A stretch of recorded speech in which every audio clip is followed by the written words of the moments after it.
Dreams. We all dream of a better future. For ourselves, for our families, and for our communities. Some of us dream bigger than others, while many of us are afraid. Afraid to share our dreams. Afraid of what people will think of us. So we hide our dreams, keeping them locked up in the prison of our minds. But what if there was a way to dream bigger? What if there was a way to take action on our dreams without the fears or limitations? And what would our lives be like if those dreams came true? To help you on your gifted journey, we've assembled 3 extraordinary masters: a best-selling author and Humanitarian award winner, a Speaker Hall of Fame inductee, and a 20-time Emmy award-winning director, who will all help you answer the question, how do I dream bigger?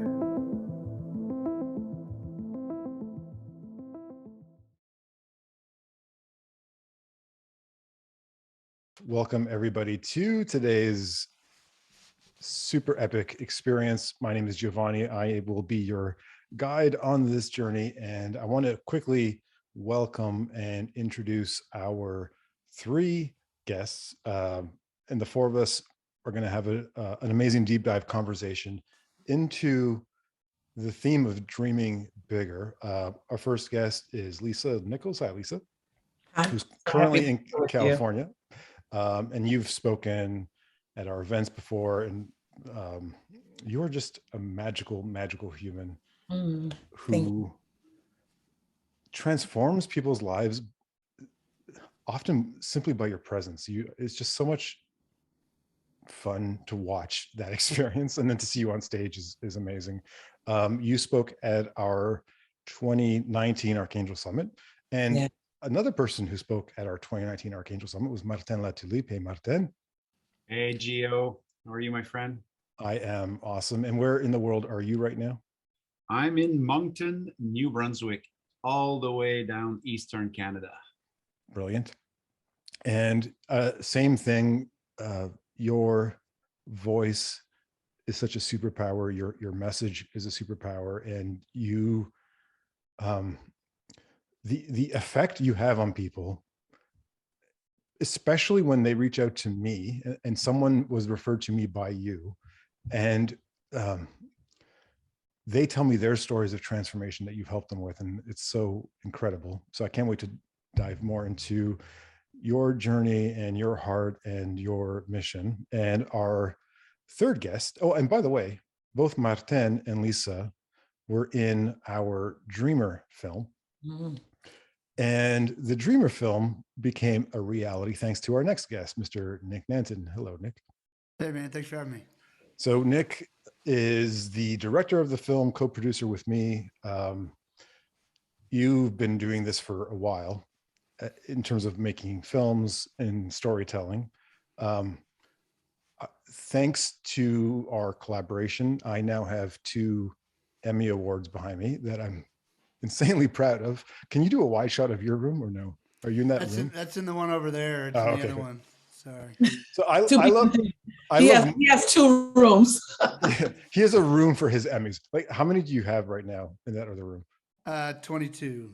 Yeah. So I thought my 2 Emmys were cool, but literally he has a room with 22 of them because of the impact your work has. So to kick off today, when I was a child, I had 2 big dreams, and they were both ridiculous, or at least it seemed ridiculous at the time. One of them is that I wanted to lead a team of superheroes, and the other was that I wanted to make movies.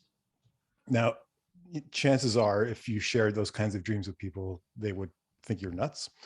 And both of them have come true. And right, so I thought, on the topic of dreaming bigger, who better to have this conversation with than 3 of my superhero friends who are all about dreaming bigger. And all 4 of us have, I believe, created dream lives, doing work that fulfills us, helping millions of people, serving on a very big level. And we're all doing it in different ways, And what I want to do today is uncover the common patterns that we all have and figure out what we could distill from us that everyone joining us and listening to us and watching us can take away into their own lives. And I want to figure out what's preventing people from dreaming bigger and how we could help unleash these dreams.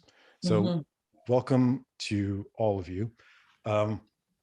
Lisa, I want to start with you. I saw a post you did, I believe on Instagram, where you said people without dreams will try to kill yours. Can you tell us more about that? Yeah.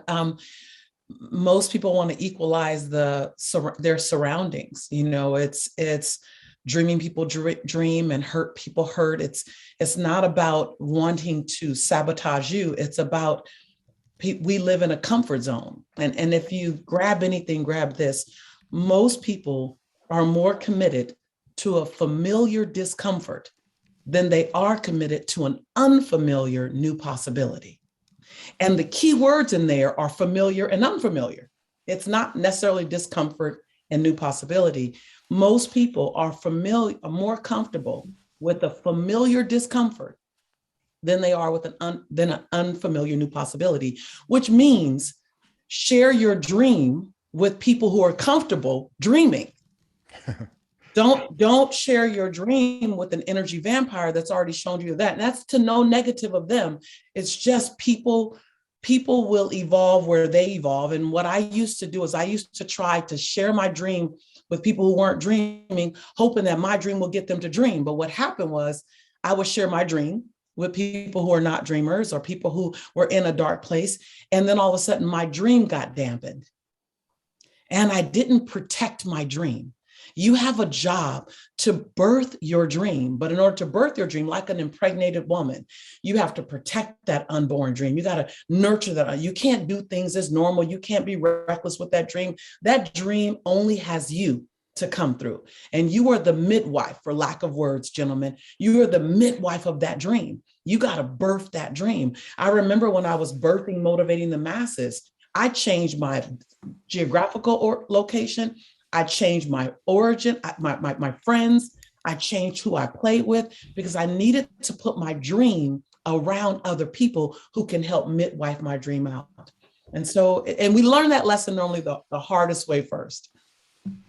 I got to respond to that one. There's so much there. Our mutual friend, Lisa Jack Canfield, you know, he really got me sick to my stomach one day when he said, you know, Nick, if you've been given a dream by God, it's for you to accomplish. You might have to become a different person. You might have to create a new network, but it was given to you. So those of you who have been pushing something down in your lives, maybe for a decade, maybe for 2 decades, it's going to start bubbling back up again because it was given to you for a reason.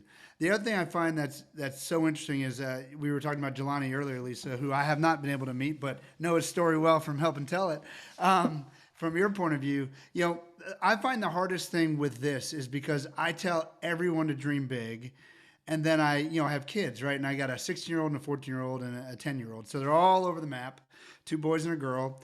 And you want to protect them and you want to give them good advice. And I think the biggest realization I had recently was that my story is not their story. Oh. So just because something happened to me a certain way, let me not go back to my default mode of, oh, my kids are going to do it this way too. Let me actually ask myself some intelligent questions of like, you know, if like my parents couldn't buy me a car when I was 16, I had a job, I was in sports, and so I wasn't going to buy my son a car. I'm like, you don't just get a car because you turn 16. And I go, you know, if I told my son his job is to do well in school, play sports, study, be a good kid, and he's doing all of his jobs really well. So like, he didn't really have time to do a job, and I don't want him to have to go to work because I want him to focus on school. And what would my parents done if they had more money? Yeah, they probably wouldn't have made me work, wouldn't have spoiled me, but would have helped me out more. So just like starting to try to walk through intelligently rather than just like past triggers, you know? And I find that that's just it's really challenging, but rich. Nick, I love that concept. And also it reminds me of the statement, if other people don't get your vision, it's because God didn't give your vision to them. God gave God gave your vision to you. I used to try to impart my vision on other people and get upset if they didn't get my vision. But I realized no one has to get my vision but me. And then I need to birth it so that other people can see the result of my vision. Love that. I speak to a lot of people in this community about dreaming, and I'm always trying to figure out what is it that is stopping people or preventing them from realizing what they are here to do. And it often boils down to fear. And I think I've even narrowed that more down into fear of what will people think or say. And Martin, on your journey, I have a feeling you see something similar with the people you help, because you've helped thousands of people unleash their dreams in different ways and turn it into either a business or something that they're very passionate about. What do you hear on your end in terms of the fear that stops people? Well, it's such a great question, because it's multi-factors. I mean, you get fear about not succeeding, you get fear of success. So then quickly you realize how that type of person sometimes doesn't have like a healthy relationship with time, because what they're saying is that I'm afraid of something that didn't happen yet, which is in the future, which is an idea, an illusion. And then they're taking an emotion of something that might happen, let's say in 6 months or 12 months or 18 months, extracting that emotion and then bringing that in the moment to say, I'm not doing it because I'm afraid. So there's a relationship with time that is absolutely fascinating.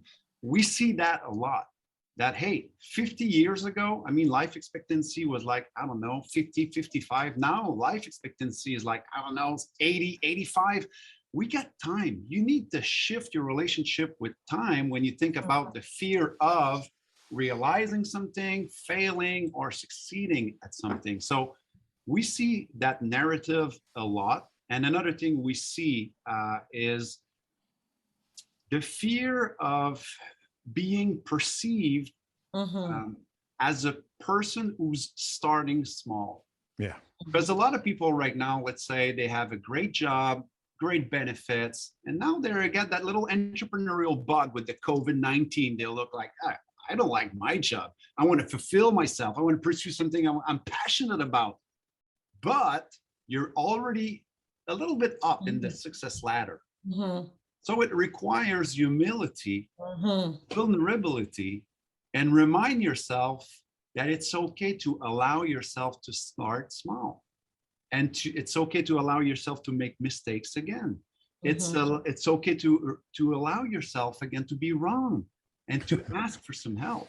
I mean, you guys were talking about environment a couple of minutes ago, and Gio, you know a little bit of my story, but 12 years ago, the only words I knew in English were yes, no, toaster, and I love skidoo, okay?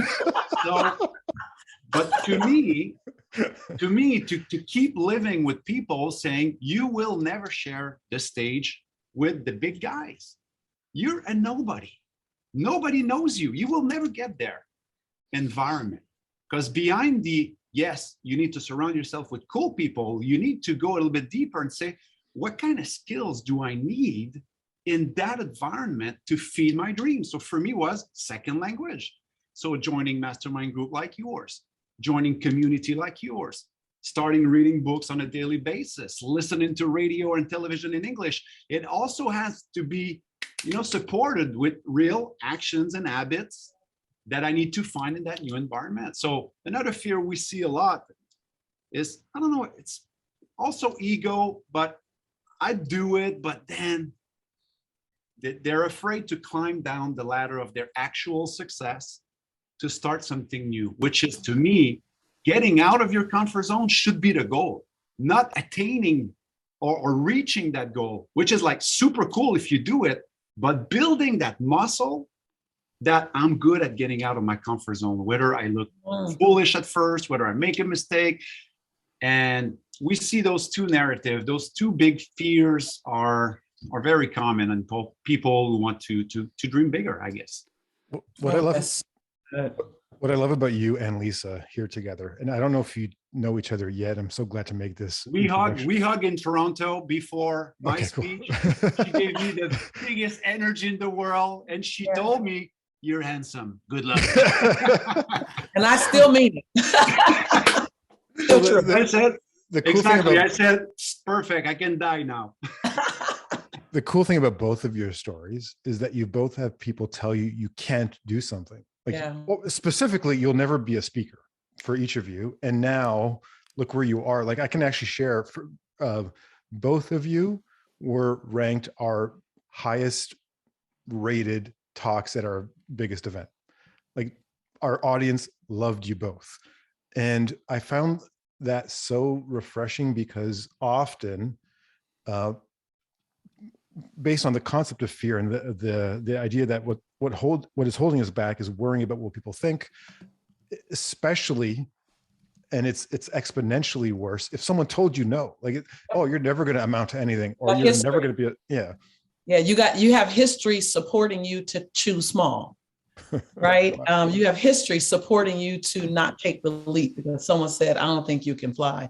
Like so much that Martina said, I just ignites my fire. You're so far more than just a handsome face. All of this great. I was like literally about to jump out the seat as you're talking because the fear of other people's perception of you and what you're saying, Martinez, we must have the willingness, if you're going to dream big, to live in constant duality, to allow yourself to be brilliant while you're learning. What you did 12 years ago is say, I am who I am, I'm brilliant, but I'm learning English. Like I want to say something other than yes, no toaster, right? Which I think is great. So most people won't allow themselves to live in a constant duality, especially when that duality dances between your brilliance and the learner in you, or the something that's on a learning curve. My grandmother has always said, and it saved me.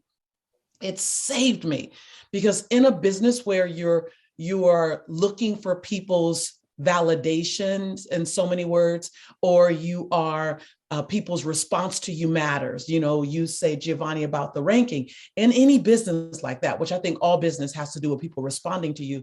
My grandmother said something that I've put in my back pocket and I've walked with everywhere I go.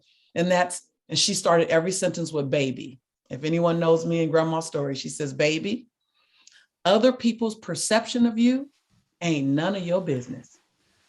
And man, it took me years to understand that and then to adopt that, to go, I want to give you the best version of me. But what you walk away with in your perception of me really isn't about me to try to manage. It's me standing in my truth. And so, Martine, so much of what you just said is about walking in the reality of it's not my job to manage other people's perception of me. It's my job to stand in my truth. And it especially is my job to be willing to live in a constant state of duality. I quoted that to my wife yesterday, Lisa. I said, you know what Lisa said, what her grandma said? And I said, baby. No, I didn't do it quite that good.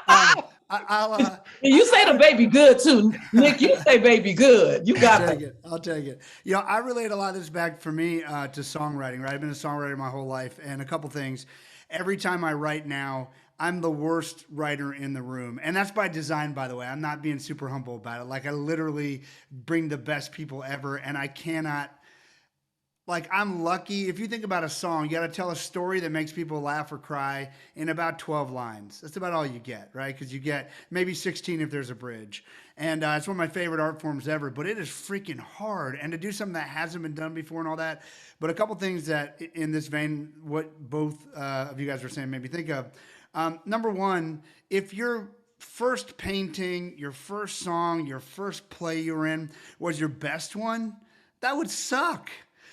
So that's no fun. So your first one is gonna suck. So one of the things we talk about in songwriting, like especially when you throw out a line, because it could be awkward because you're trying to find a story. And so we say, dare to suck. Like, it's all right. Like I'm gonna say something and it might wait. You gotta stop and say that again, because that's a line. That's juicy. Say it one more time for me. You got to dare to suck. I give my friend Aaron Smith credit for that because he said it first, and I said I got it. Like I love it. You got to be willing to do that. The other thing is, Another big lesson I learned from songwriting and collaborating. One of my big mentors when I first started writing, he had 300 album cuts and multiple number ones. He said, Nick, you were invited into this room because you have good ideas. He said, so just get over that. He goes, but here's the thing, everyone else in this room has really good ideas too. And the other thing is, we all have a lot of hit songs and you don't. He said, but here's the thing. So all I want you to do today is let go of all the pressure and bring in your ideas like everybody else, but don't get tied to them. All I want you to do is write the best song that's in the room today. And so I do that now with all my conversations too. I might think I know where I want a conversation to go, or an interview, or but I'm just going to have the best conversation in the room today. And I find that relieves a bunch of that pressure to fail or whatever.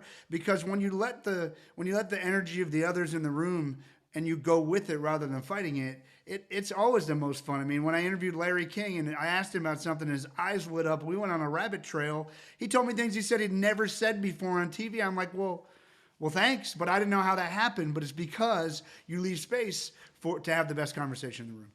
Oh my God, Nick, you got it. This is so crazy. Totally different scenario.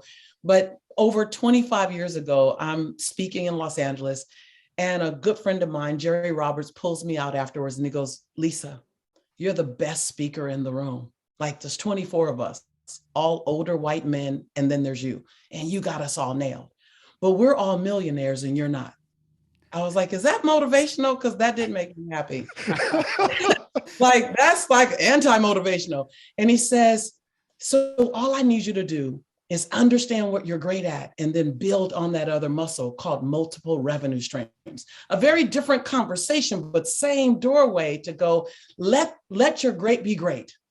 And understand there's, on your best day, you're still catching up to someone. There's someone else in the room with another, another skill set, and go and play your best, but be free with it. And literally I saw him 10 years later in Toronto, and he walked up to me in this private restaurant, private event, Jack Canfield, Bob Proctor, T. Harv Eker, John Assaraf, and me. And he walked up and he goes, how many revenue streams do you have now? And I said, 8. Would you like me to buy your dinner? And it was what he put in my vision to go, yeah, you got this part that you're good at, and there's other people, and just allow it all to live. So I love when you say that, because I haven't talked to anyone else who had anything close to that ever happen. So I love it. Another thing, Gio, about fear, that I just want to make sure we're clear on that for everybody listening. Okay. I used to do massive anxiety crisis prior to my speeches. I remember in 2010 or 2011, I was in the mastermind group with Brendan Bouchard, and we had to introduce ourselves after lunch. And the build up to get there was out of this world for me. Because at that time, what other people were thinking about me was everything. It was my identity. And I want you guys to listen to that loud and clear. I never showed up. I stayed in my room that afternoon with my shame and my deception. But I also made a promise to myself to fix that, to understand what was going on with me, which for me, it was a lot going back to the drawing board about my self-esteem, self-love. How come my identity was attached? So much value was attached to people I didn't know, I didn't care about, to the point that I was totally frozen in a hotel room in San Francisco. Crazy. So I went back to the drawing board, and now I'm still feeling fear on a monthly basis, depending on the dreams I'm tackling. I'm still feeling insecurities, but I'm also allowing myself to move forward regardless if I'm afraid or not. It's a little bit like motivation. A lot of people, my clients in a ways, who wants to pursue a bigger dream, they will say, I do it, but I'm not motivated. I love the way you're motivated. I'd like to do that, but I like the motivation. It's a freaking lie. It's an illusion. One of my friends, he's the #1 mental coach for Canadian athletes. And truth be told, most of the times those athletes are not motivated. They're engaged, which means even if I don't feel like it, I'm doing it. Even if I don't feel like it, I'm going to do the reps. I'm going to do the push-ups. I'll show up. So if you're listening to that podcast and you're like, oh yeah, that's cool, but when I won't be afraid, when I won't feel fear, then I'll do it. It probably will never happen. Okay? Right. Of course, you can prepare, you can have mentor, coaches, and all of that. You can do build the competencies. But to me, I know it's crazy, but at 35 or 34, I had to learn that it's just normal that you're afraid, you're scared, because you don't have the skill yet. And maybe you have some inner work to do to be able to support that pressure, deconstruct that mental construct that is faulty to you. And then after that, you go. So just a little thing I want to, so people think I don't feel fear anymore. I do it. And I've been in a miserable place with fear. And I understand if you're there. I just want to say that. God, I love that. I love that so much. I'm sorry, I just got to say one thing to that. And that is, people always ask me, how'd you get over the fear, Lisa? How'd you get over the fear to go from being a struggling mom on government assistance to co-authoring or authoring 8 books and all that other stuff? And I say, wow, that's a bold assumption to assume that I had gotten over the fear first. Yeah. The bold assumption. How about you pack fear in your backpack and go, if you don't go away, I'm going anyway. So you just got to come with me until you dissipate into the nothingness that you always were. And so I always say, don't wait for fear to leave, just take fear with you. And then what fear is, like you said, Martine, so beautiful. It's your perception of what's going to happen in the future. And what you get to replace that with is the actual of what's happening. And so I just love what you just said. Thank you so much, because people always ask me, how did you get over fear? And I always respond, you're assuming. Yeah. That I got powerful. So powerful. I think we need a different relationship with fear. I love fear. Like, so, and let me give context to this. And I'll quote the amazing Lisa Nichols, who I think, let me make sure I get this right. If your knees aren't knocking, it's time to dream bigger. Yes. But and what I mean by my relationship with fear, that I love fear, is that fear to me is GPS. It's the signal that I'm on the right path and direction, because if I don't feel some form of fear, then I'm way too much in my comfort zone and I'm not growing. And we are organic creatures. We are constantly evolving, growing. And if we're not, we're dying. So for me, the way to know the right direction is, am I feeling some kind of fear? And I think the interesting thing, Lisa, you'll love this actually. I love when I'm speaking to an audience, I'll say, when you were a child, do you remember using your imagination in a big way? And everyone's like, yay. And then I'll say, do you think you're using your imagination today as much as you did when you were a kid? And everyone says, no, I don't. And I say, actually, you do. You just call it stress, or anxiety, because what you're thinking about that's causing that emotion isn't real. It's something in the future that you're putting a negative outcome spin on it. And I invite you to think that you're still using your imagination. You're creating these scenarios that don't yet exist, that you're worried about, which has no utility in your life. And what if we shifted still use that creative imagination muscle, but have a positive outcome? Because either way, it's a story. So let's try to spin it that way. And the reason I'm bringing this up is I love it. I love it. I absolutely love it. Last week, I emailed our whole community with one simple question. And I said, on a scale from 1 to 10, how stressed and overwhelmed are you because of everything that's happening in the world right now? And a lot of people said 8, 9, or 10. And some people said 100. And I believe it's challenging to be dreaming on a big level and being creative and feeling stress, which is the adult word for fear. So Lisa, what advice do you have to people who are feeling so stressed not just because of day-to-day stuff, but also lockdowns and right. all the stuff happening in the world right now. And they feel like, how can I possibly dream bigger if I have my kids at home and they're homeschooling and they can't go to school and all these things are happening. All right, I may step on some toes with this answer, but you know me, I'm committed to the truth, even if it's uncomfortable. So first of all, I love what you quoted, and you cleaned it up for me, because I say it with a little more twang on it. If your knees aren't knocking and your teeth aren't chattering, then you ain't dreaming big enough. So just know that you're not designed. Comfort sometimes can be synonymous with complacency. And so please recognize that your convictions will not be convenient.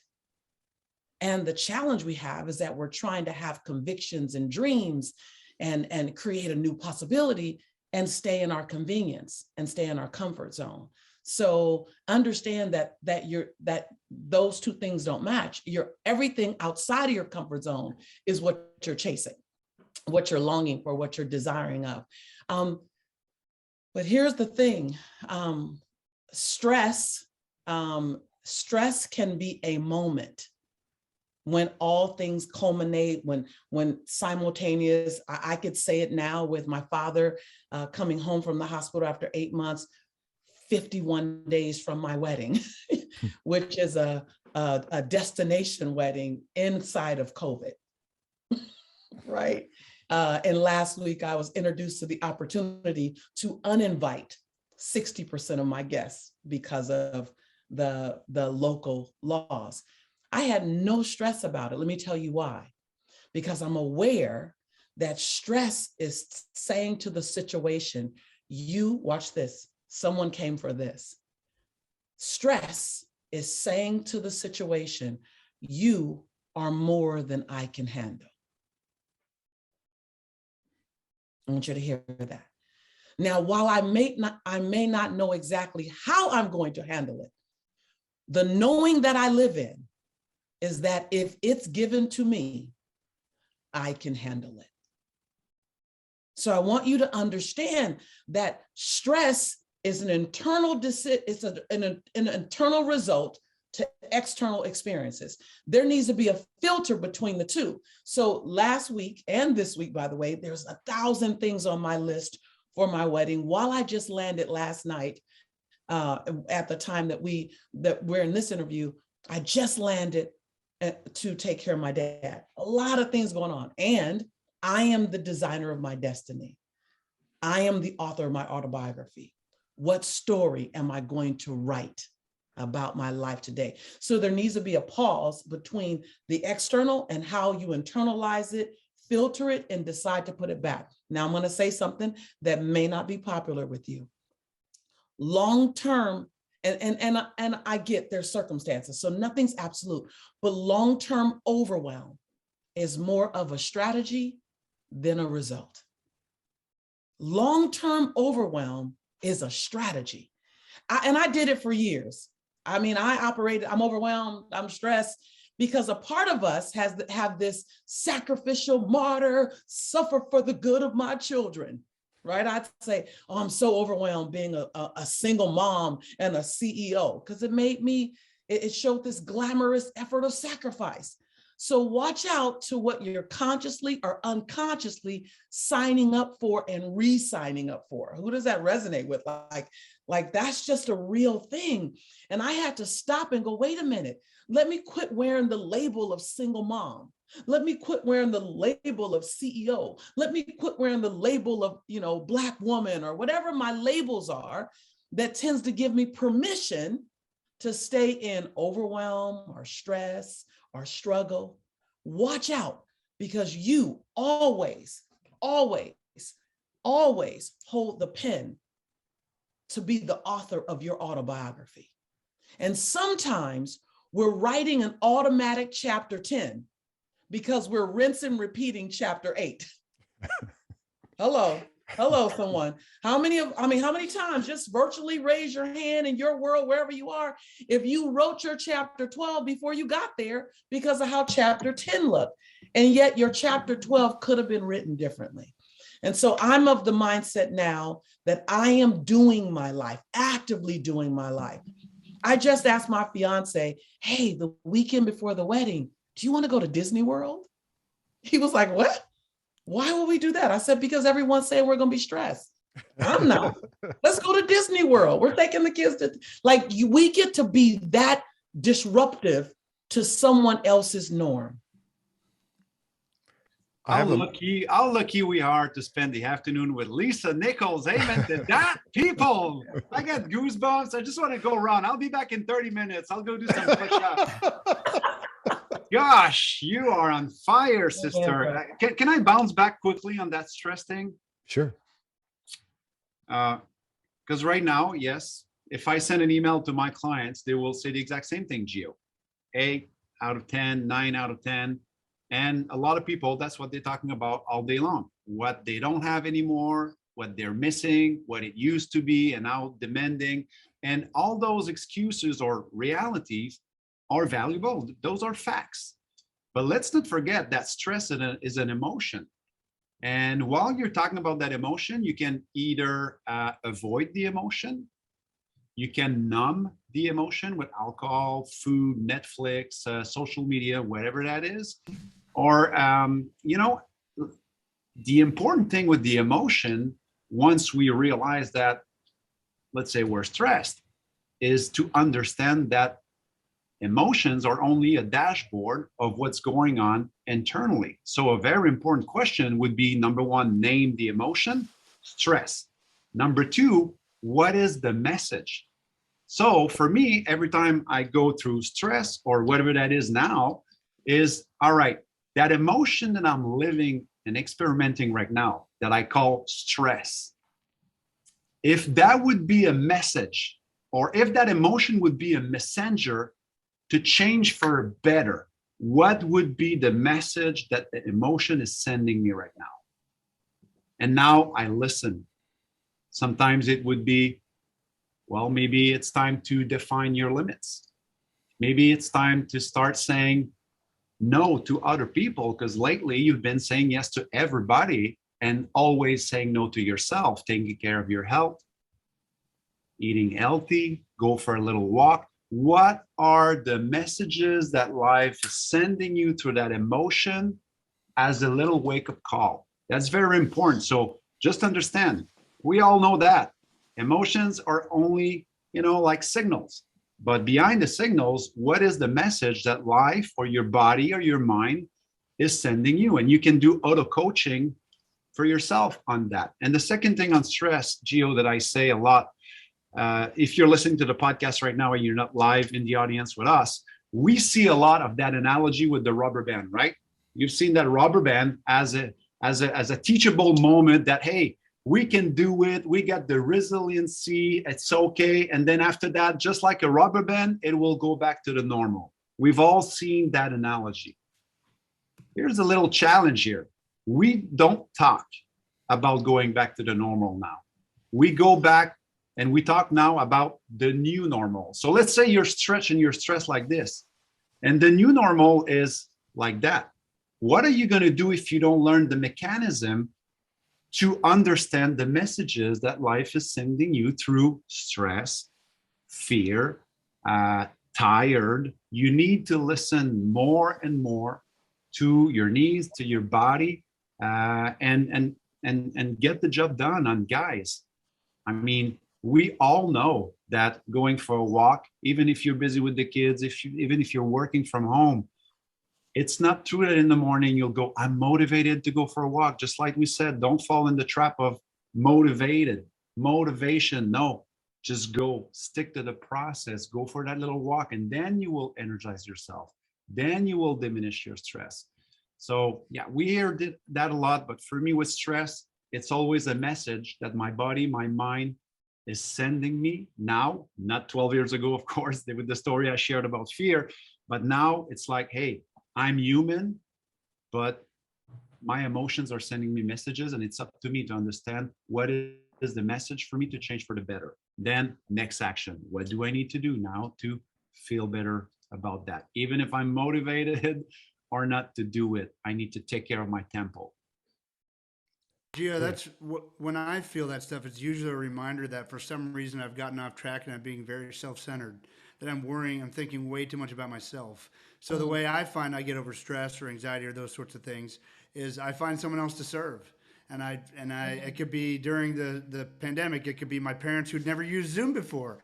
We had dinner with my parents on Zoom, or like, you don't have to go to a third world country and feed starving people, right? Like, find someone in your home to serve, and it just gets you straight out of what we're all sort of used to, is just focusing what I need, what I want. And that's a miserable hell. And so when you don't know what to do next, when you're feeling anxious, when you're feeling stressed, go find someone to serve, and so many amazing things will happen. And I promise you, opportunity will show up. Nick, I think the other side to that, and I don't know who can relate to this in our live audience, on our podcast, just kind of indicated this as you. And in my case, many times, at least now, it's asking myself, Lisa, before you go and serve everyone, because that's your default, have you served yourself? That's me. That's where I am right now, because my service to other muscle, that's on flex.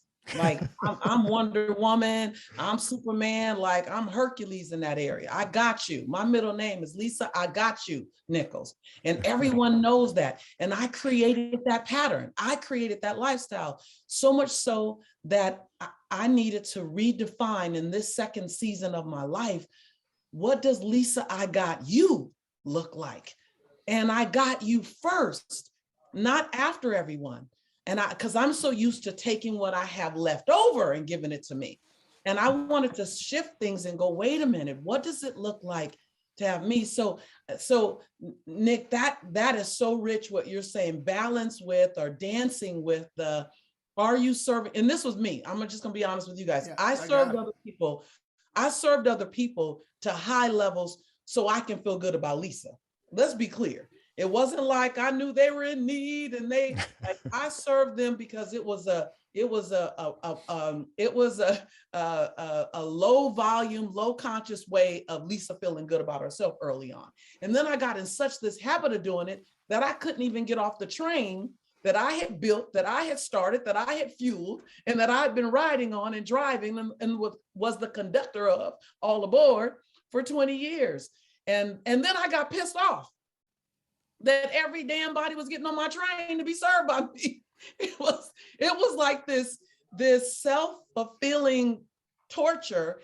And then I had to stop and go, wait a minute, service is great, but there's no value in serving myself to my own detriment. And I don't know who's like that, who's in that space. And then I realized, Nick, it's no one else's responsibility. There's no one else's responsibility to fill my tank up but me. It's my job to find my full. That was another learning lesson. And so I love what you're saying, because that's always made me feel good until I realized I was using it as a Band-Aid to deflect from the work that I needed to do on me. And then, so yeah, I love it. It's all you make great distinctions there. So, and I think we shouldn't make assumptions here. So one of the best things my brother ever told me, and he's older than me and smarter than me, so I never listened. He said, when I was in college, he was like, Nick, you're never going to find the right relationship until you're happy with yourself, like till you're happy by yourself. And it was just like a real big wake up call, because, you think like, oh man, if I could get this thing, if I could hang out with this person, if I, all these things, right? And so, Lisa, you made a couple really important distinctions there. Number one, yes, you have to find first how to be happy with yourself. For you, it was a part of a tool, and you built an insane career, and you still do, but you built a gas tank you could not keep filling by yourself. And you made an important distinction too, that you were doing it for, probably unbeknownst to yourself at the time, but, reasons that were really about filling your own tank, as opposed to, now that you have a full tank on your own, you can choose to go actually serve other people, not use it to fulfill your own fix for people to think how great you are, right? And we've all been there too. So I'm with you. Yeah, thank you. I love it. I love the journey of the wounded healer is a real journey. The journey of a wounded healer is the real journey. I fell into personal development because I was broken. And I simply wanted to Martin talked about it as well. I fell into this because I needed it. And then I needed to at some point make a distinction. Am I giving myself what I need enough now to serve others? So thank you for that. Okay, Giovanni, we're really gonna let you talk. We get excited. I love this. And I think anyone watching us would say, well, I look up to you, to the four of us, and you inspire me, and often maybe mistakenly putting us on a pedestal, thinking, well, that's Martin Latulippe, that's Nick Nanton, that's Giovanni, that's Lisa Nichols. And I'll start with you, Lisa. Who were you before you were Lisa Nichols? I think people look at us and say, well, they got their shit together and they are established and successful and doing all these big things. And I think people assume mistakenly that there's like this, I don't know, light switch that happens, and you go from struggling to completely successful, not seeing all the stuff in the middle, and then assuming we're all perfect and not fallible and all these kinds of things. And I want to humanize us so that people realize, no, that's not how it works. Yeah. Watch what you ask for with me. You know I love, first of all, I got to tell you, I love the truth. The truth is so sexy. Tell me your messy, ugly truth all day. It's sexy to me. It makes me know I can do it. I remember I was really hurt once, Giovanni, when I was at an event. It was one of my events. There were about 1,000 people there. And I went to tell a story about my life in a time. And this woman said afterwards, well, forgive me, Lisa, but it's hard to connect to you struggling because you're like my Oprah. And I remember being hurt because I didn't want to be someone you couldn't connect to anymore. Like, please don't see me as a rival. There's no arrival for any of us. We're all on a constant journey. And while there was a time, Lisa on government's assistant, Lisa single mom, while there was a time when things were outwardly dark and clearly in breakdown, that the journey of managing my own shadow with my own light still exists. It is a constant, and anybody telling you anything other than that is a lie. And I've spent most of my life with my knees knocking, because every time I touch my next best, I'm grateful for what I have, but I'm looking at what's the expansion version of me now. And the expansion version of Lisa always scares Lisa now. always. Like I looked up and I was 50 and my son was a beautiful human being and my company was wildly successful and my brand had far outgrown me. It was the brand that exploded in spite of Lisa. I want y'all to know. I want y'all to know my brand became successful in spite of all the stuff I didn't know. It was like it was on its own journey and I was just holding on. But I found myself 224 pounds, you guys. Millions in the bank account. So business-wise, where I put energy shined. But my health, Martine talked about total wellness and self-care. I didn't know how to do all of it. And so I set down health and I set down love. Now you have your two or your one. That was my thing. And I tried to outshine those two places with my spirituality and my business success. That was my shadow. And my shine was so bright that I feel like the world gave me a pass for my shadow. And so I remember in the shower one day, I said, I don't care what the world gives me. I don't want a pass. I don't want a pass. I want to see what my best could look like for me. And I remember some of the hardest decisions I had to make while Chicken Soup 1, Chicken Soup 2, The Secret, Oprah, Larry King, Good Morning America, Slovenia, Kazakhstan, Ireland, Swaziland. While I'm in the front of everyone, I'm looking at my shadow saying, I want to stop walking in a room and hoping that you love my mind so much so that you don't look at my body. I want to not talk about love and see love for you, but still struggle to see love for myself. I want to talk about the love of the father of my child. Even though he's been in prison for 20 plus years, I love what he brought to my life through my son. I want to be able to talk about that. I remember, Giovanni, praying at night after getting off stages with 10,000 people. God, give me the strength to show up for Lisa. When you talk about, Nick talks about it's for you first. I went on a self-discovery and I had to be willing. I was willing to collapse everything in my public world to discover all of Lisa for Lisa. I was afraid. I was scared. 3 years ago, I packed 5 bags and moved to the Bahamas. I left everything and everybody.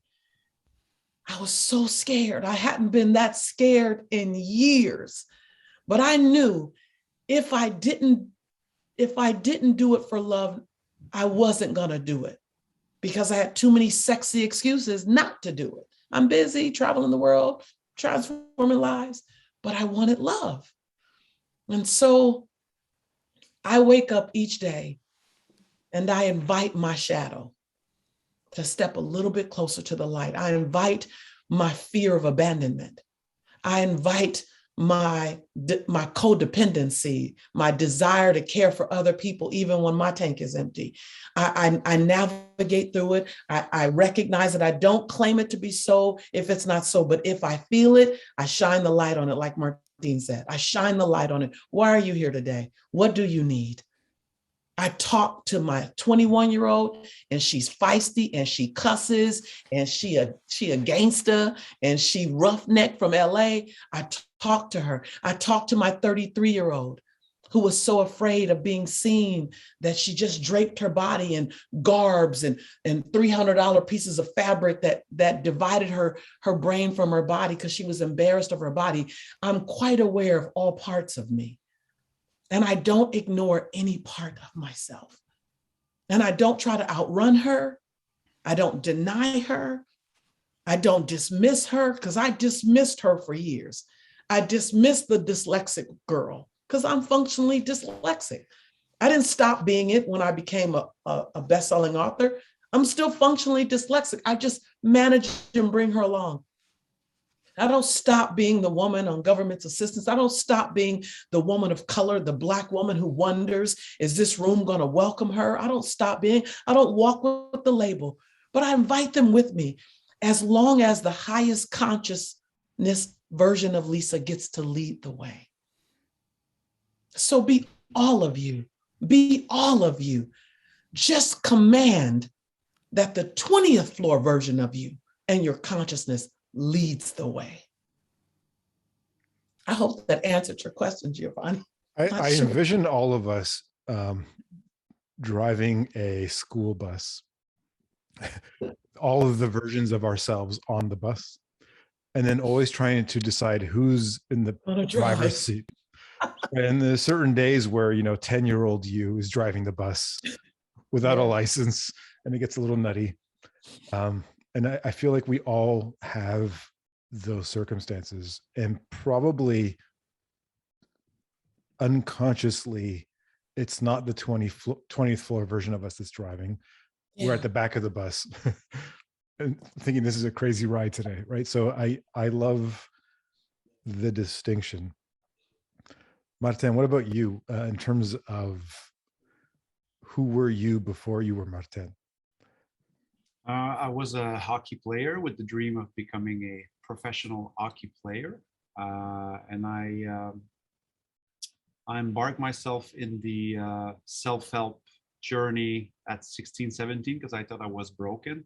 So I kind of built that persona in sports in a micro society You think of a hockey room, locker room. So it was very secure for me. And I built that leadership persona in my micro society, but based on what? Mostly on validation from the coaches, validation from my teammates, validation from the fans, the community. It was great. I thought I was a great big deal leader.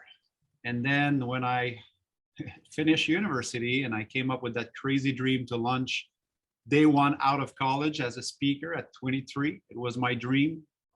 Because I listened to a tape of Tony Robbins and he said like, hey, like what would be your dream if you would have like 10 million in your bank account? I said that would be to do speeches just like I'm doing in the locker room for my teammates. And quickly, I know it's going to sound very simple to you guys, but at 23, on a daily basis, calling high schools to say, hey, I'm going to speak to your students, and hearing, who are you? You're not a psychologist. No. Have you done this before? Why? What are you going to say? What's the value in it? Rejection and multiple no's led me to anxiety crisis I was talking about, because my whole identity was built around that hockey persona. Outside the locker room, outside the rink, I realized that I had no chops.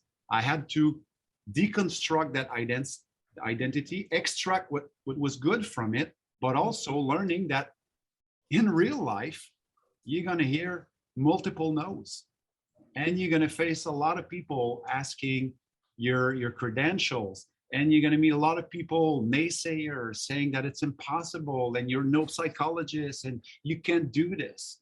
So for 2-3 years, I was solidly under the poverty line, sometimes going to do speeches when people were saying no, but me, I was not charging because I was so happy that people like selected me for a speech that I was like sleeping in my car. I was 50 pounds overweight because after my hockey career, I was not able to manage the rejection and the emotions of the rejection and not making money and imposter syndrome and the lack of congruency, because here I was sleeping in my car, no money, no candy, no success. I was waking up in the morning, asking the janitor, say, hey, do you mind if I use the facility, take a quick shower? I do a speech like in 2 hours. The janitor was like, okay. And then 2 hours after that, I was talking about success. Yeah. I was feeling like shit. I was feeling like a fraud, absolute fraud. But it's that journey that Lisa was describing so eloquently, that I truly believe that you need to have a little taste of your own incongruency. It's okay at one point to feel not aligned. You need to taste the edges of you not being at your best and feeling like that, because it gives you an idea sometimes where, you know what, maybe it's time for me to do the inner work. Maybe it's time for me to go back to the drawing board. So for me, it was like a crazy, humble beginnings, just like any entrepreneurial adventure. And after that, just like my parents, you know, like I called my parents and I said, like, I'm going to become a professional speaker. My dad was that very rational kind of guy. He was like, why? Why would you do that? Why? Tell me why. And I was 23. I didn't know how to back this up. And I said, I don't know that. It's a calling. Because for people who don't know, I had a near-death experience. I had a hockey skate. I got slashed in the throat here in Poland at the World University Championship as Team Canada. And that incident had a very profound impact on me, deciding to go day one out of college to say, hey, if death will knock at my door one more time, I'll be pursuing my dream. And so to me, I said to my dad, I don't know, Dad, it's a calling. It's a calling. Since that incident in Poland, I had that calling. I want to do that. And my dad went like, well, just don't answer that call, son. I'm like, I love you, Dad. I feel the love. But again, one brick at a time. I'm a big fan of micro actions. deconstructing what is required and being humble enough to say, today I'll put one break and tomorrow I'll put another break, and not focusing too much on your position today, but making sure you're on the right trajectory. Because sometimes the positioning of where you are in your dream can, I don't know, can bring some, I don't know, some crazy thoughts about comparing yourself and not feeling good enough, not feeling enough all the time. The positioning is kind of a tricky place to be. For me, it was always trajectory. Where am I going? Am I moving towards my dream? And yeah, so I got crazy stories. Trust me, my first speech in English, one of my mentor, Patrick Combs, in 2008, he goes like, Martin, 2009, he said, you need to try. Prepare 15 minutes. Because they used to do like a showcase for a university. They got like, I don't know, 2,000-3,000 people in the audience. And then they're shopping for entertainment, motivational speakers to bring to their campus. And he goes like, you got 1 year to prepare 15 minutes. And I'm like, gosh, I can learn. I can learn 15 minutes, no problem. And I said, yes. I prepared for a year. I went to Atlanta to that event, 14 other speakers, and true story. You can ask Patrick Combs, he's sharing that story phenomenally. After 9 minutes, the event organizer is in front of the stage. So I'm on stage, he's in front of the stage, and you got 2,000 students, and he's in front of the stage, and he goes like this. Wow. I am so out of my league. I see him. Everybody sees that you're out. And I went like, all right, perfect. My time is off. God bless you, America. Went out. Total failure, miserably. But Patrick Combs told me something after that. I was like feeling pity for myself. Oh, I will never do that. I will never be successful. And he goes like, Martin, who cares? Because here's the thing. Prior to that speech, you were in Canada telling yourself a bunch of lies that, oh, you know what? I have an accent. I can speak. I can't really do it in English. But now you did it. You failed miserably. But now you go back and you have a new zone of familiarity that Lisa was explaining at the beginning of the talk.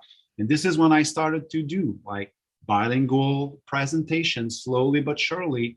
And then that event with Brandon Bouchard, where again, I took a step back. And then 2 years after that, shared the stage with Richard Branson, Jack Canfield, Gary Vaynerchuk. And then after that, but I went through some crazy stuff, just like it's not always sexy, for sure. I think what I've discovered, and I believe you'll all agree, is that we put such an emphasis on the goal and not realize or put an emphasis on who we become by being on the path towards the goal. Like we are all where we are because of the actions we've taken, despite the consequence, despite if or whether or not we've achieved the dream or the goal, and because we've dreamed so big that it put us on a path in a direction that allowed us to transform ourselves and go through these things and have these stories to tell. And I think if we all start focusing more on the journey itself and who we become by walking the actual path, there's so much more to be celebrated. And Nick, I want to jump to you because you are a master storyteller. And I'll give a little tease here. Our next film project that we're going to be working on is themed that each of us is on our own hero's journey path. And, the hero's journey that Joseph Campbell originally really talked about. And can you explain what that path looks like in terms of hero's journey, in terms of storytelling? Yeah, I'll do my best. I think the other thing that makes me think of, like, if any of you have ever seen an EKG, a heartbeat, literally the thing that lets you live goes like this and like this and like this and like this and like this and like this. And when you've arrived, it looks like this. And you hope you arrived at the right place. So, don't focus so much on the arrival is that's the scary part, man. You know what happens when you arrive. I don't either. The other thing I think is just really important to talk about is because look, the bigger you build your dreams, the bigger you build your risks. I was reading Will Smith's book the other day, the audiobook while I was running, and he talks about things I'd never quite heard it this way, but it makes so much sense. And he says it better than me, but he basically calls it the success paradox.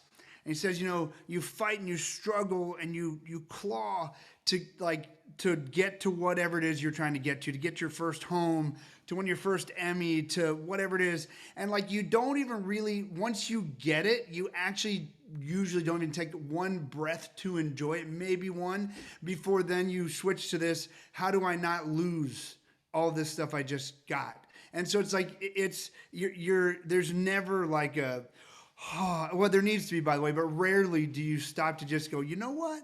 I'm in a great spot.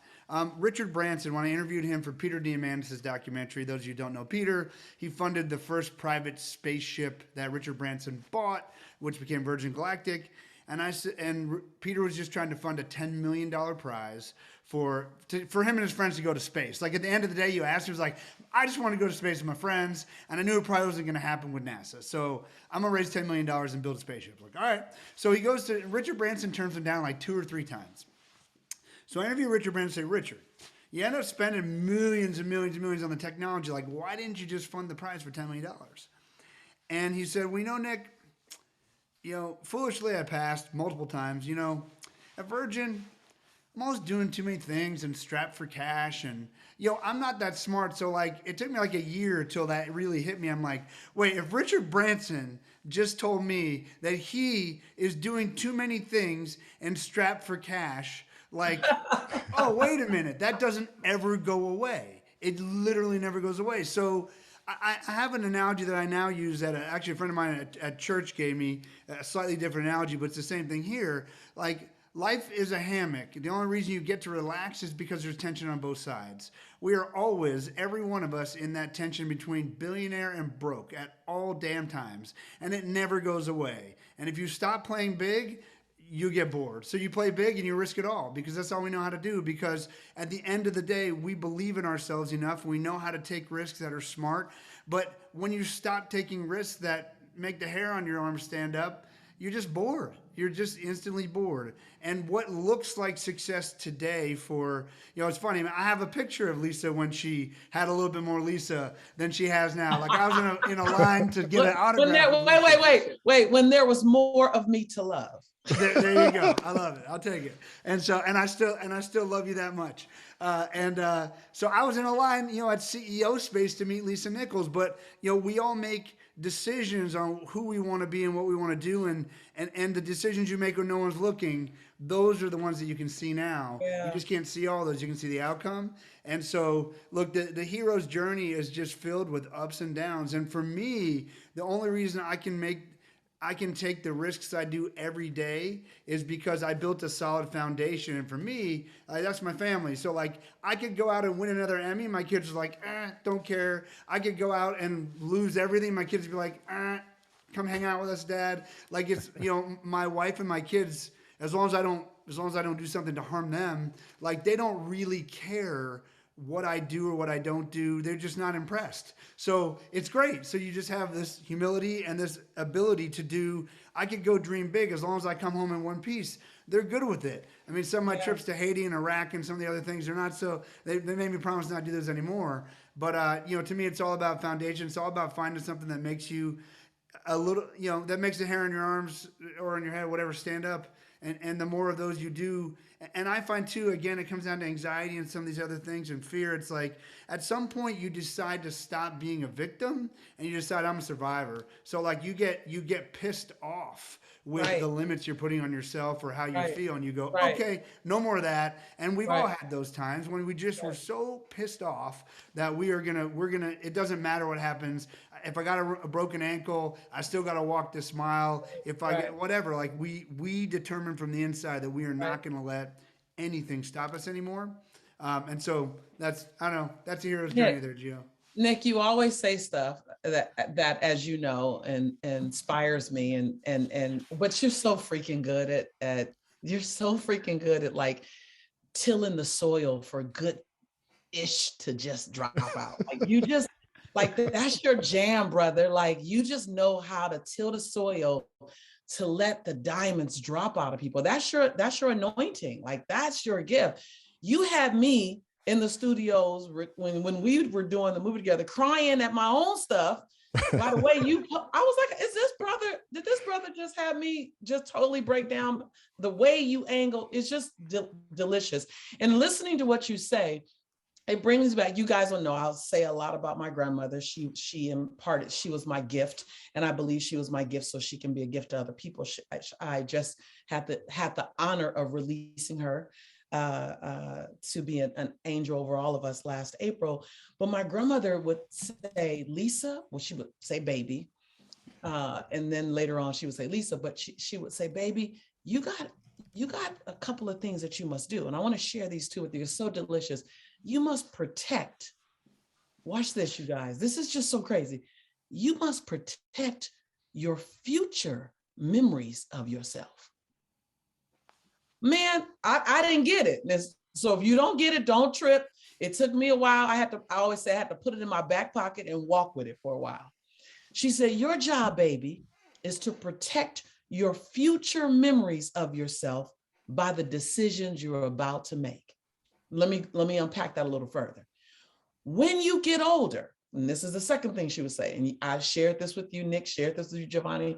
When you get older and you're my age, and you're gonna sit in your favorite rocking chair, and I bought grandma a Lamborghini rocking chair, right? Her rocking chair like did everything but cook for her. Like, I mean, this rocking chair was the business. She said, when you get my age, and you're sitting in your favorite rocking chair, you're supposed to simply share your favorite stories with anyone who will listen.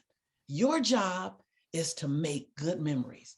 She said, and to share your memories when you're my age. She said, but when you're your age, you have to be willing to make the memories that you want to share. So I'll say it again. You got to be willing to make the memories that you want to share. So future cast, walk out to 85 and then look in your rear view mirror. Listen to this. Guys, this literally drives me. It drives me because sometimes I don't feel like doing the stuff that I want to say I did when I get 80, but I don't want to miss the opportunity to tell the story. So I go and do it, i.e. jump out of plane with my son because he said he wanted to do it. I didn't want to jump out of no plane. My son, I wanted the memory. Nick, next time I'm going to call you. So my grandmother says, when you look back, what story do you want to tell about the life you led?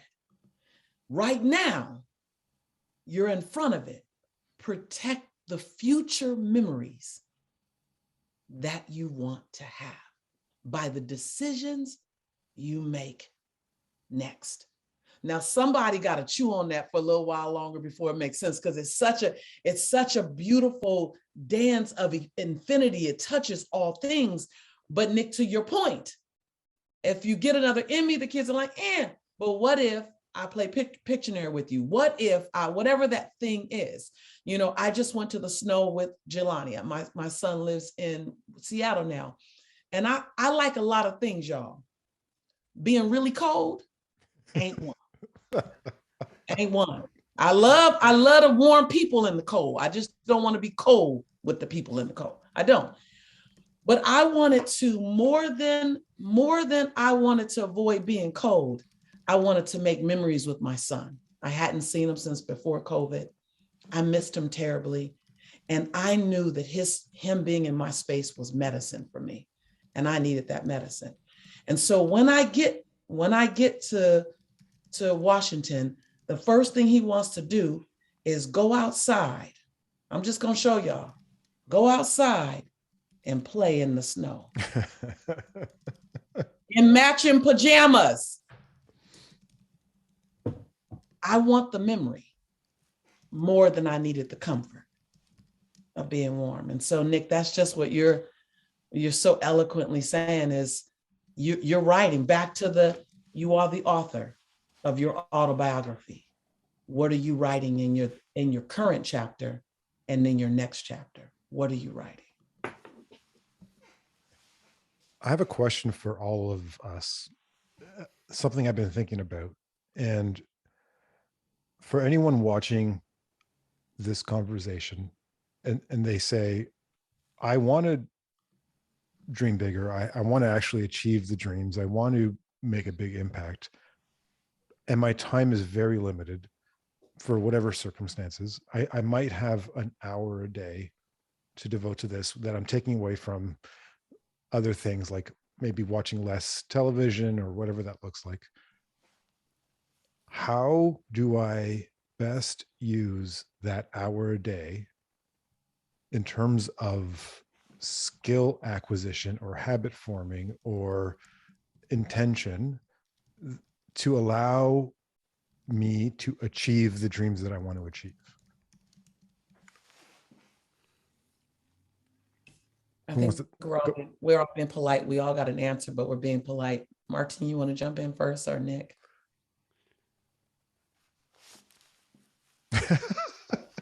I'll go. All right. I'll cover the guys. You guys got a little more time. So first, I'd like to say that action, and I didn't create this. Joan Baez did. Action is the antidote for despair. But I do add to that, prescription is the antidote for desire. So action is the prescription for desire, and action is the antidote for despair. So in all things, it's action. I think we study our dreams so much that we're not doing enough to get to them. So, and then also, clarity is king. When people say, I want to be happy, what does your happiness look like? So number one, I say get crystal clear on what your dream looks like manifested. So ambiguity also allows you to stay stagnated. So don't speak to the generalities, start in the generalities. I want to speak to people, okay? Or I want to do whatever it is you want to do. That's the generalities. So get specific, hit targets, live in specificity and in action. I'll say it again, hit targets, live in specificity and in action. So get specific about what you see, and it'll evolve and it'll change over time, but at least get specific and clear on what you want now. So get clear, and then immediately attach what daily action needs to be taken to move me a half a step closer to that dream.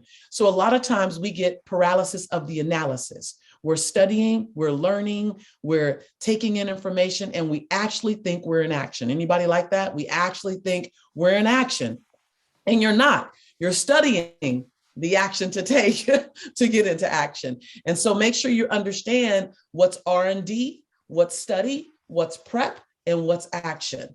So number one, clarity. Number two, small baby steps, action. Number three, get in a tribe that's going to hold you accountable to the woman, the man you're becoming, and not the woman or man that you've been. Ooh-wee. That right there, that's secret sauce.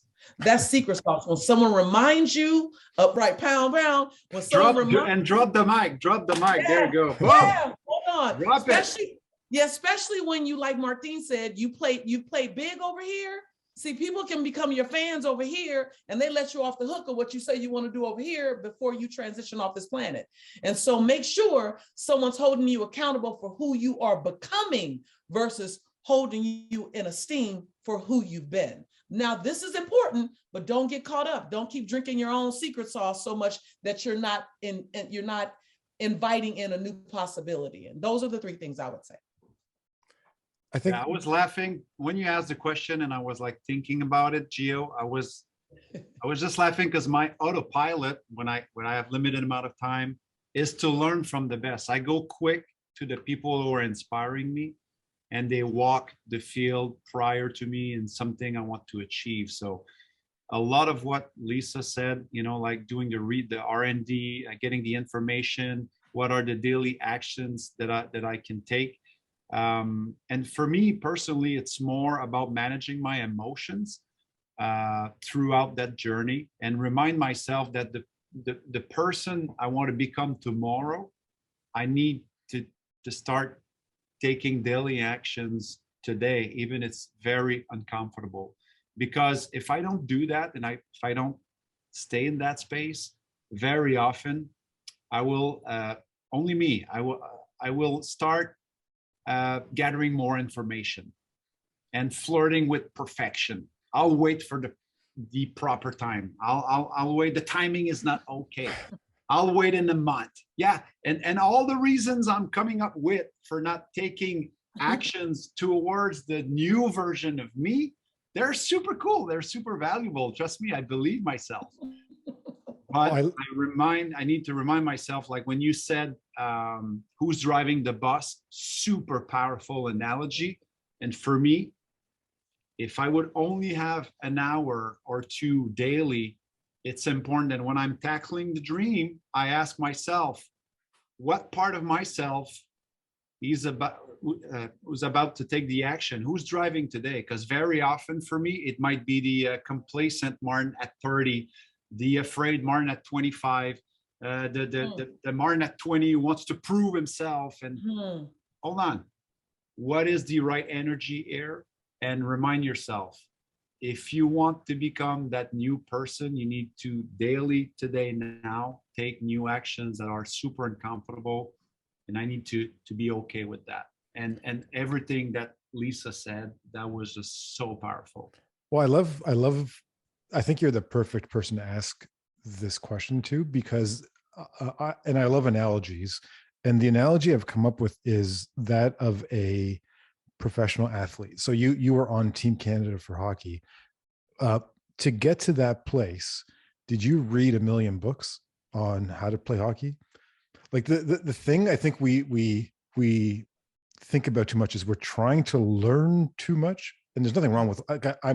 I'm a lifelong student. I advocate for that, but I think if you look at how pro athletes operate, the majority of their time is practicing. And then there's performance time where, how much actual ice time do you have in a 60-minute game? You might get 15 to 20 minutes as a player, but the majority of your time is doing skills and drills and practicing and actually taking shots, right? And in our own lives, no matter what your dream is, are you practicing the thing to build your dream versus reading about it or passively thinking about it?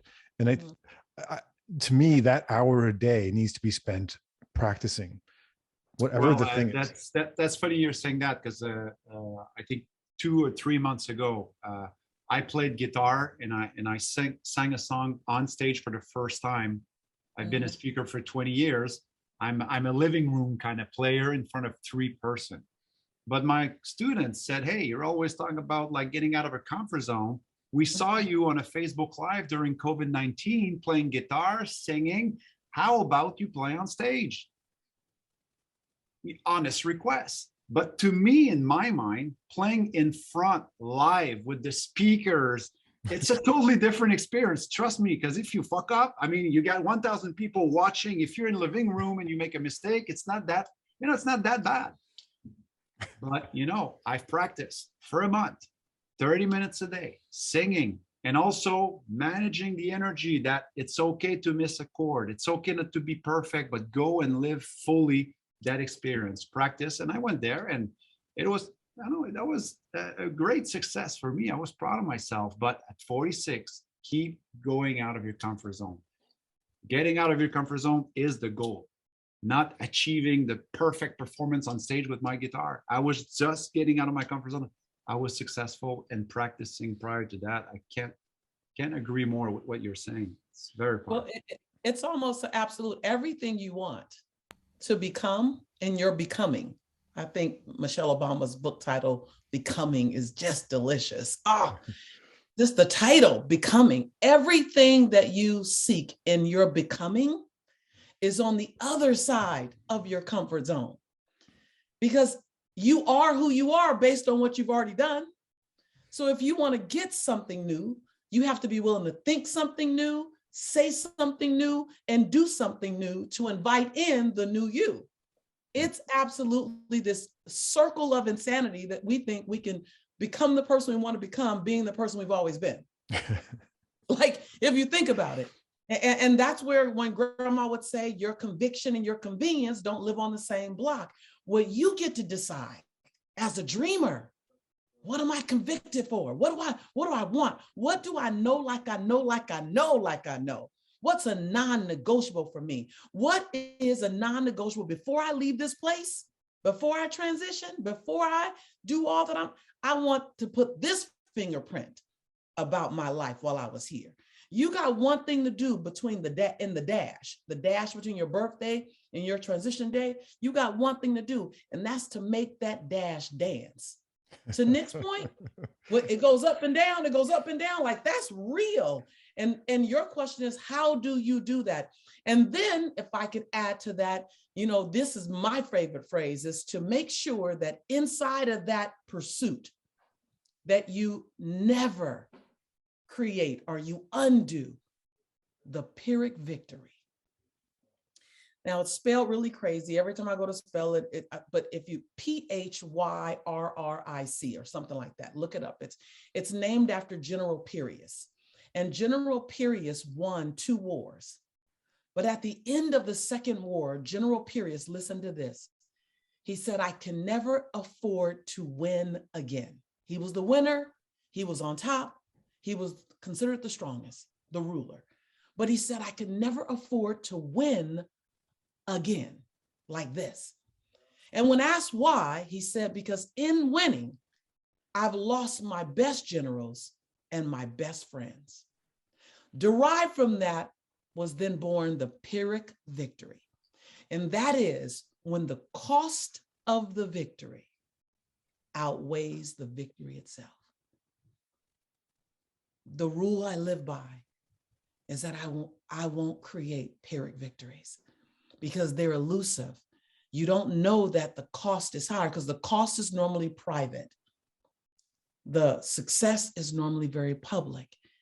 And so in your journey as a dreamer and producer, hold yourself to I will only create real wins as a dreamer, no Pyrrhic victories, because we won't see it. Only you will know the cost. The cost can never outweigh the victory. To me, the cost of being successful, Lisa Nichols, that would have outweighed it is Giovanni wouldn't want to spend time with his mom because she never spent time with him while she was building. The cost of the victory that would have outweighed it is Lisa didn't find love. The cost of victory of being Lisa Nichols that would have outweighed it is that I maintain a 93-pound overweight body while I wrote one more bestseller. And so everything I've done in my private life has been so I don't create a Pyrrhic victory. You like me, you love me, ideally, hopefully, my brand looks successful, but the cost was higher. And so I just want to pour that on you and impart that on you because that's been my private intention for the last 27 years in this industry. Wow. I want to end here by thanking the three of you for such an amazing, fun, epic conversation. I already knew it would be amazing. I can't wait to hear this again. So I love the three of you. I appreciate you. So happy we're all on this journey together. And I look forward to hearing from all three of you in terms of what you're creating this year and next year and how big you're dreaming right now.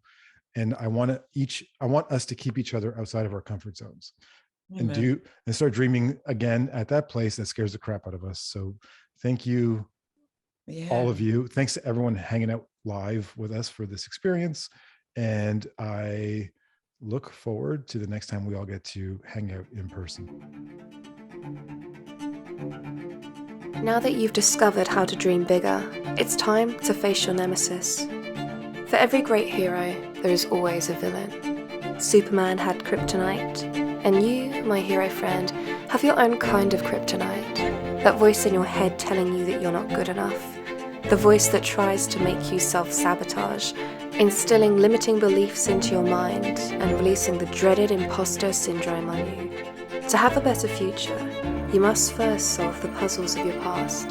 See you next time, as our next set of guides will show you how to crush your kryptonite.